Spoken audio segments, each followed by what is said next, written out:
Hello everyone, welcome back once again. फिर से आप लोगों का स्वागत है। आज हम अपने डे 29 में हैं और यूनिट हमारा चल रहा है 3। Okay, that is your business economics. Okay, आज का जो टॉपिक है वो है आपका law of production, laws of production, जैसे कि आप स्क्रीन पे देख सकते हैं।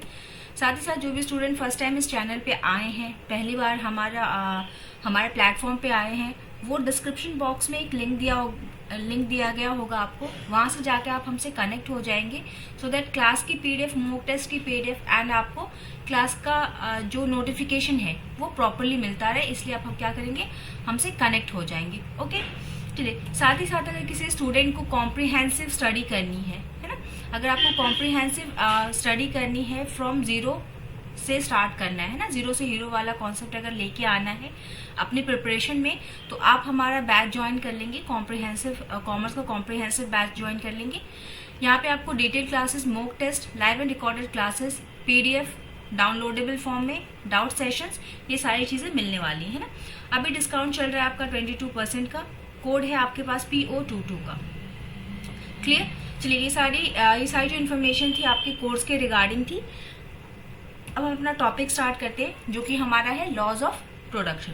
ओके, लॉज ऑफ प्रोडक्शन हमें क्या बताता है कि कोई भी जो एक मैन्युफैक्चरर है ना, अभी तक हमने क्या देखा था कि आपका बिजनेस इकोनॉमिक्स क्या है, इकोनॉमिक्स में हम क्या काम करते हैं। फिर हमने पता किया कि डिमांड क्या होती है, डिमांड के लॉज क्या होते हैं, इलास्टिसिटी क्या होती है, मतलब मांग क्या होती है। फिर हमने देखा कि उस मांग को मतलब कैसे पूरा करना है, उसकी यूटिलिटी क्या है हमारे लिए, यूटिलिटी एनालिसिस की, कि एक कंज्यूमर जब डिमांड करता है किसी चीज की, है ना, तो उसके पीछे क्या होता है, उस कंज्यूमर को क्या होती है, उस चीज की यूटिलिटी होती है, जरूरत होती है, उपयोगिता होती है ना।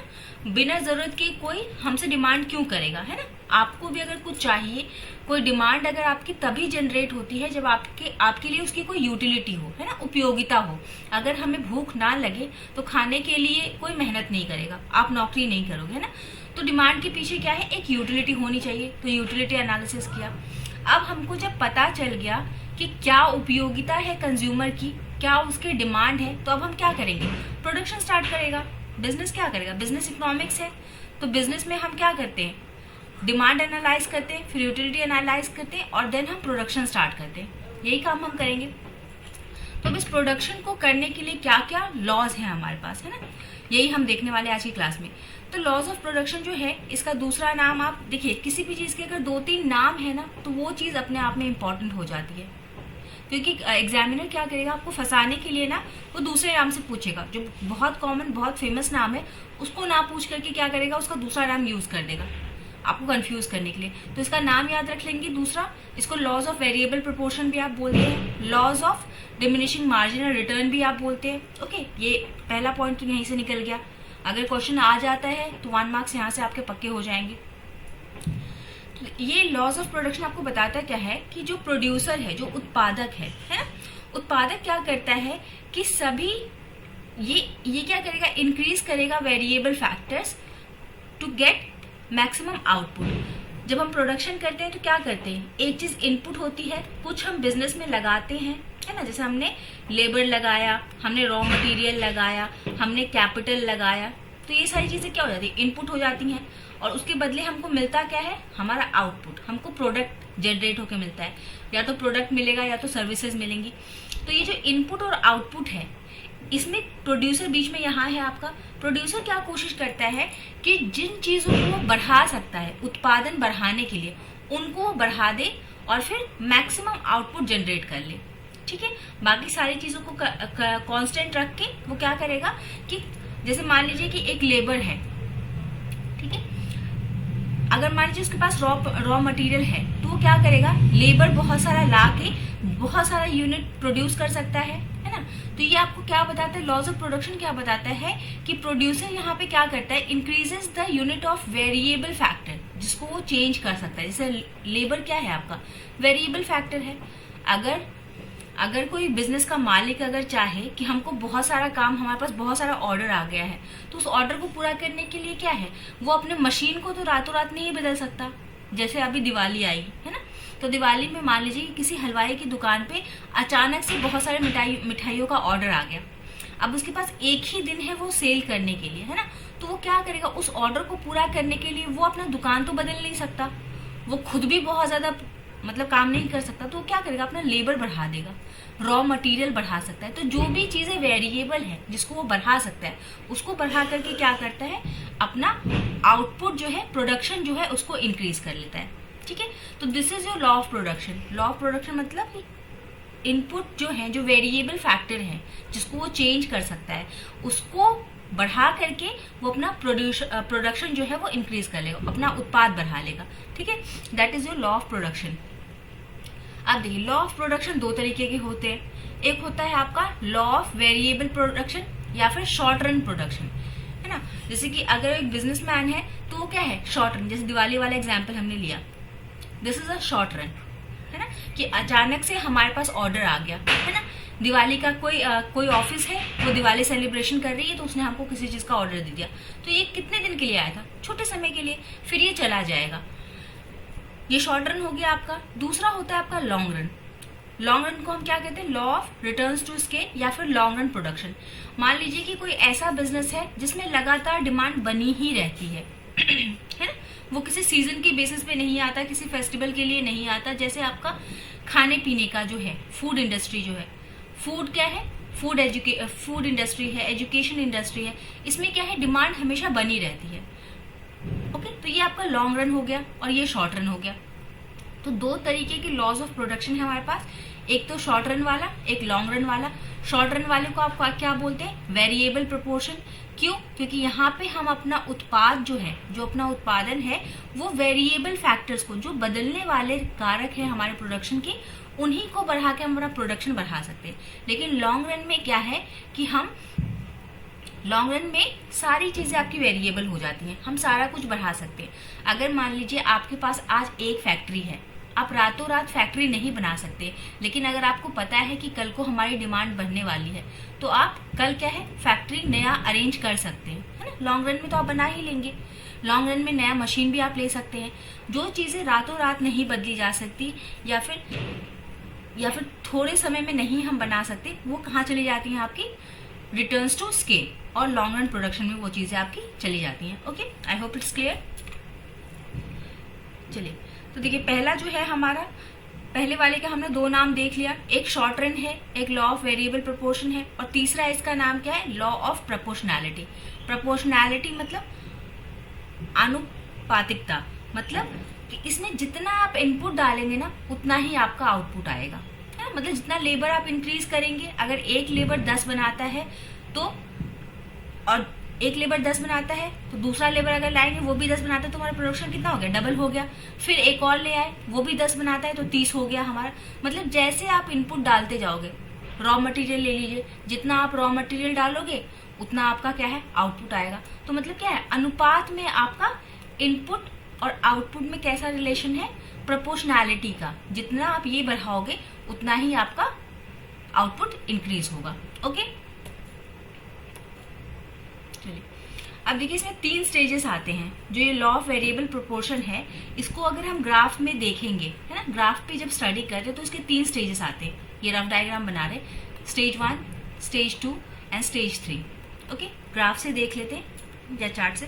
देखिए, पहला स्टेज क्या होता है।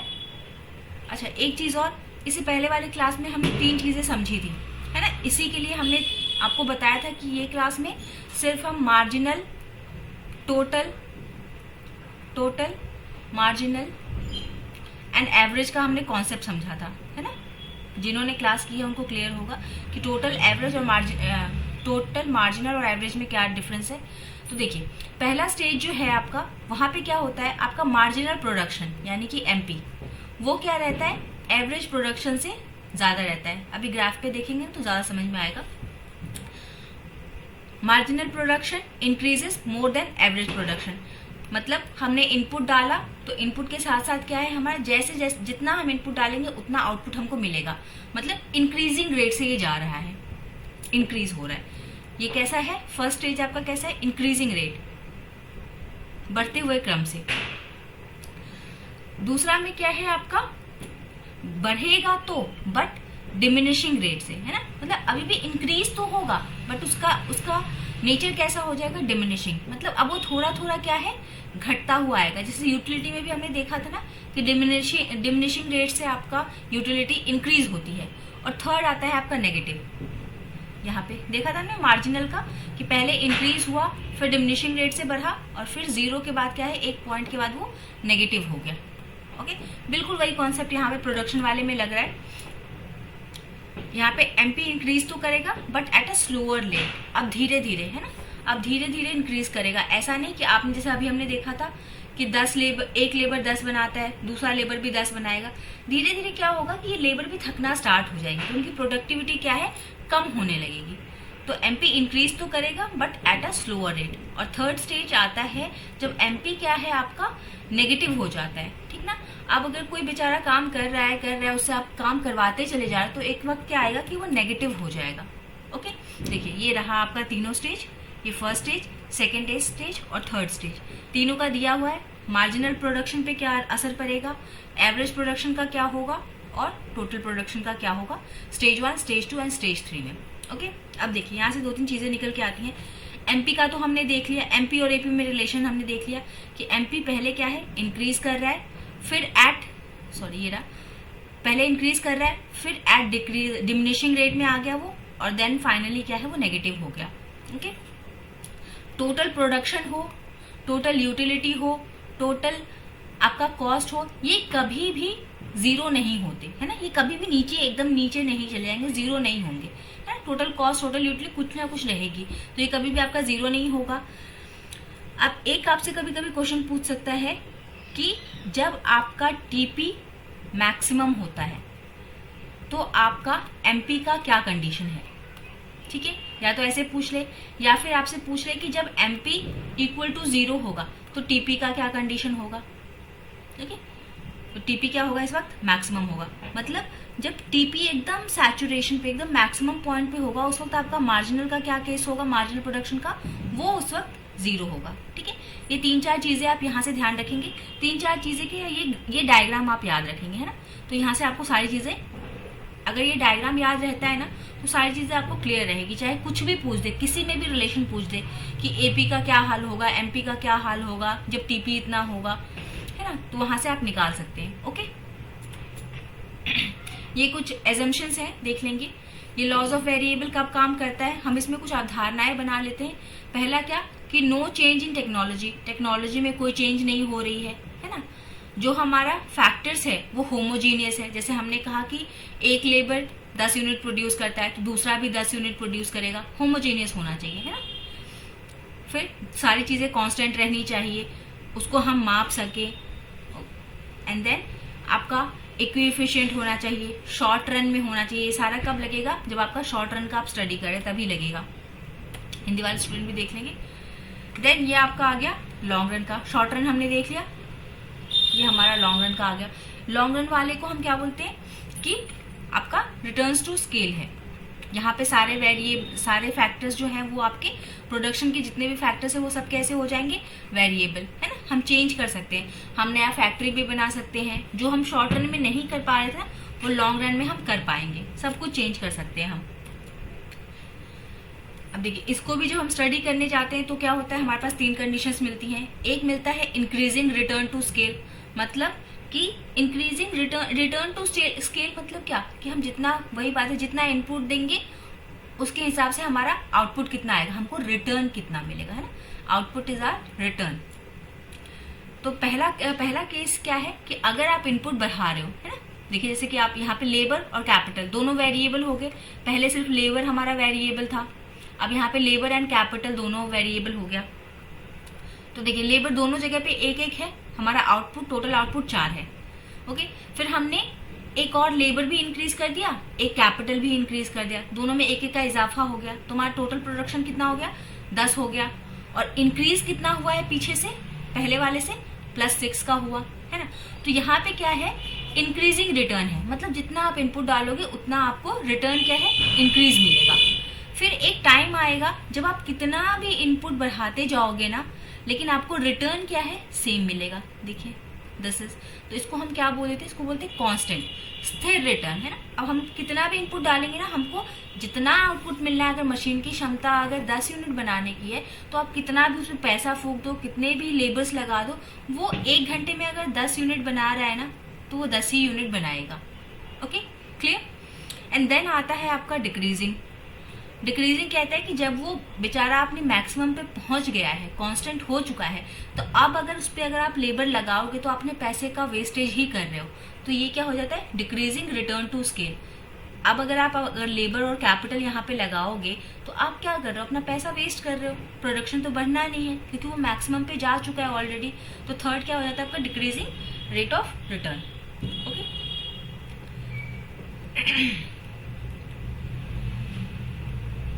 ये सब देख लेंगे, ये सब जो बातें आपको बताई हैं वही सारी चीजें हैं। एक क्वेश्चन आपसे पूछता है कि इंक्रीजिंग रेट ऑफ रिटर्न के पीछे कारण क्या है ना, इंक्रीजिंग रिटर्न टू स्केल के पीछे क्या कारण है, ये क्यों होता है। तो देखिए इसका आंसर क्या आता है आपका, इंटरनल एंड एक्सटर्नल इकोनॉमीज आता है, आंतरिक और बाह्य इकोनॉमीज।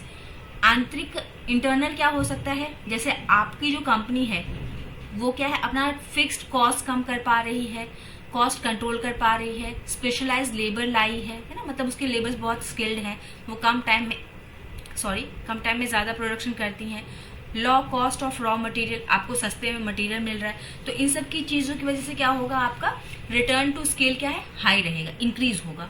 देन दूसरा हो सकता है कि आप जिस भी चीज का बिजनेस कर रहे हैं उस पर टैक्सेस बहुत कम लगते हो, आपके पास प्रॉपर ट्रांसपोर्टेशन है। ट्रांसपोर्टेशन प्रॉपर होने का क्या मतलब है कि आपका कॉस्ट में रिडक्शन है ना। मतलब मान लीजिए कि जहां से आप सामान लेते हैं वो आपका गोडाउन के पास ही है, तो आपको वहां से माल उठाने में क्या है, कम पैसा खर्च करना पड़ता है, और अगर कॉस्ट रिडक्शन होगा तो आपका ऑटोमेटिकली प्रोडक्शन क्या होगा, ज्यादा होगा। ये क्वेश्चन पूछा गया है। यहाँ आप ग्राफिकली देख सकते हैं कि कैसे इंक्रीजिंग रेट ऑफ रिटर्न है, कांस्टेंट रिटर्न टू स्केल है, and then decreasing return to scale है। ये आपका ग्राफ है, टेबल से शेड्यूल से मैंने आपको समझा दिया है। Okay, that's all for today. Law of production आज का हमारा टॉपिक था कंप्लीट, जो कि कंप्लीट किया हमने अभी। जाते जाते एक बार फिर किसी भी स्टूडेंट को अगर कॉम्प्रिहेंसिव बैच परचेज करना है ना, अगर एकदम जीरो से आपको नेट और JRF की प्रिपरेशन करनी है, तो आप ये कॉम्प्रिहेंसिव बैच परचेज कर लेंगे। यहाँ पे आपको डिस्काउंट अभी मिल रहा है 22% का, कोड आपको लगाना है PO22 का। Okay, thank you everyone, have a nice and wonderful day, keep studying.